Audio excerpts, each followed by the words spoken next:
Simula na ngayong araw ng mas pinaagang pasok sa mga tanggapan ng mga lokal na pamahalaan sa Metro Manila para bawas traffic sana tuwing rush hour. Nakatutok si Dano Tingkungko. Kung noon halos wala pang tao alas 7 ng umaga, kanina abala na ang ilan sa Manila City Hall. Unang araw kasi ito ng pinaagang oras ng pasok at uwi ng mga empleyado ng lokal na pamahalaan sa Metro Manila.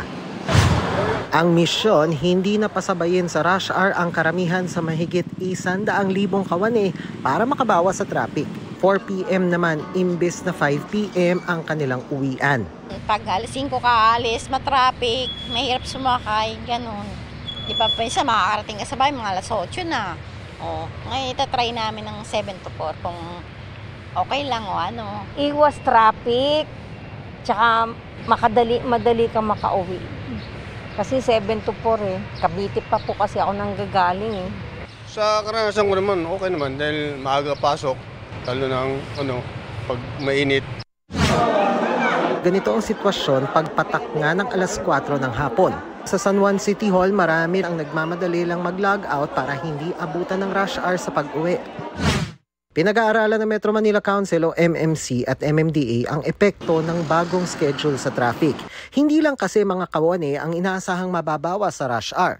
Kapag ang mga City Hall po ay nagbubukas ng 7 a.m., ibig sabihin yan, yung mga magtatransact sa City Hall ay mas maaga rin pupunta sa aming mga tanggapan upang makipag-transaksyon sa anumang kailangan nilang serbisyo, makakabawas din yan sa mga sasabay pa doon sa rush hour. Pero sabi rin mismo ng MMC hanggang alas 5 pa rin ng hapon ang mga mahalagang serbisyo na tatauhan ng skeletal workforce. Depende sa LGU kung anong mga serbisyo yan. Anong mga vital offices na kinakailangan, meron pa rin tayong skeletal force. Yung ating Business Permits and Licensing Office. Ganon din po sa ating Treasury Department, yung mga magbabayad ng buwis, ng real property tax, Assessor's Office, yung mga magpapa-assess ng kanilang mga lupa, ang ating City Health Office. Para sa GMA Integrated News, Dano Tingkungko, nakatutok 24 oras.